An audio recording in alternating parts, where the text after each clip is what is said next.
लाल चुनरी ले अइहा मयरिया के लाल चुनरी। लाल चुनरी ले अइहा मयरिया के लाल चुनरी।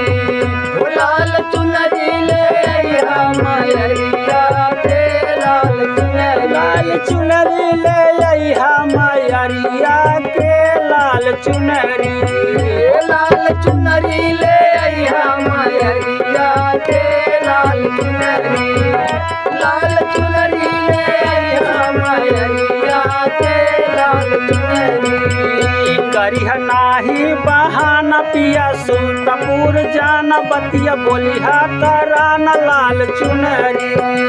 लाल चुनरी ले अइहा मयरिया के लाल चुनरी।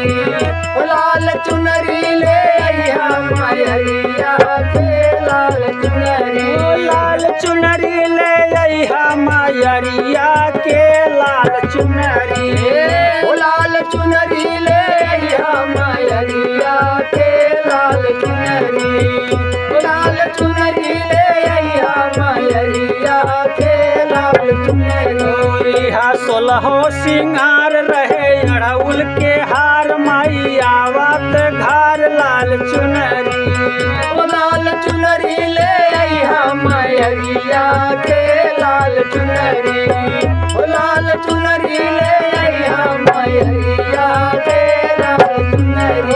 लाल चुनरी ले अइहा मयरिया के लाल चुनरी।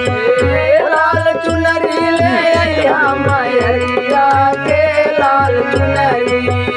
लाल चुनरी ले अइहा मयरिया के लाल चुनरी। रहे काजू बादाम पाँच फल रहे आम भोगवा लागे सुबह शाम लाल चुनरी। लाल चुनरी ले अइहा मयरिया के लाल गलती ना हो लाल चुनरी ले अइहा मयरिया के लाल चुनरी।